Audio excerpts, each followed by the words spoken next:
நற்செய்தி வாசகம். பரிசேயர் ஏரோதியர் ஆகியோரது புளிப்பு மாவை குறித்து மிகவும் கவனமாயிருங்கள்.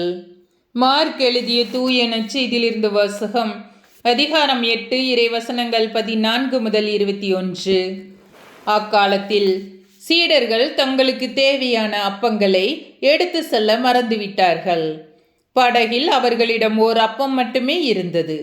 அப்பொழுது இயேசு பரிசேயருடைய புளிப்பு மாவையும் ஏரோதுவின் புளிப்பு மாவையும் குறித்து மிகவும் கவனமாயிருங்கள் என்று அவர்களுக்கு கட்டளையிட்டார். அவர்களோ தங்களிடம் அப்பம் இல்லையே என்று ஒருவரோடு ஒருவர் பேசிக்கொண்டிருந்தார்கள்.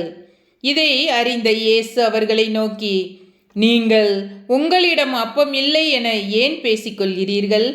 இன்னுமா உணராமலும் புரிந்து கொள்ளாமலும் இருக்கின்றீர்கள்? உங்கள் உள்ளம் மழுங்கியா போயிற்று? கண்ணிருந்தும் நீங்கள் காண்பதில்லையா? காதிருந்தும் நீங்கள் கேட்பதில்லையா? ஏன் உங்களுக்கு நினைவில்லையா?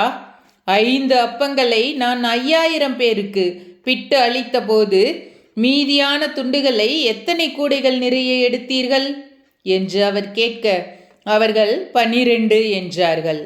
7 அப்பங்களை நான் 10000 பேருக்கு பிட்டு அளித்த போது மீதி துண்டுகளை எத்தனை கூடைகள் நிறைய எடுத்தீர்கள் என்று கேட்க, அவர்கள் 7 என்றார்கள்.